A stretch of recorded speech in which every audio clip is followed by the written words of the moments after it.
Hi,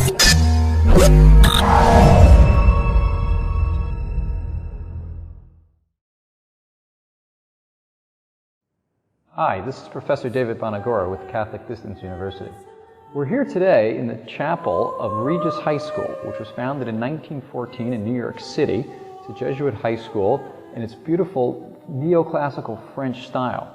And I'm standing here in the back of the church near the confessional because today we're going to talk a little bit about the development of the sacrament of confession. In our prior video about baptism, we discussed how the matter and form of baptism remained constant, but the way in which it was administered, whether it be through immersion in the water or through the pouring, infusion of water, that has changed, practice changed over the years. Same goes for the sacrament of confession. What has remained constant to the sacrament of confession from the beginning is the matter and the form. The matter being the sorrow that the penitent expresses for his sins.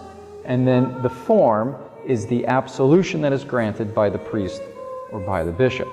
In the early church, in the very first centuries, baptism was seen as the primary vehicle for removing sin, which is why many converts, such as Constantine, waited until the very end of their lives to be baptized, so that this way that they can die with their sins forgiven. As the centuries wore on, it was also clear that there was a need for what the early fathers would term a second baptism, some sort of way to be forgiven of sins after that first baptism has taken place. So, as over the period of time, what this practice of confession eventually developed. First, it began as a big public display, which is part of our current, has its roots, our current Lent has roots in this, where people would publicly manifest that they are sinners in the beginning of Lent. They would put on sackcloth and ashes. They would then go through a long period of penance and purification. And then, on Holy Thursday, they would be readmitted to the church with a particular service with the bishop. Private confession, as we know it today, gradually developed of the later Middle Ages. So we would go into the confessional, as we do now, confess our sins, the same manner, express our sorrow, and then receive forgiveness from the priest. But with all these practices, often they develop for practical reasons, but oftentimes what happens is that there are spiritual reasons that become attached to them.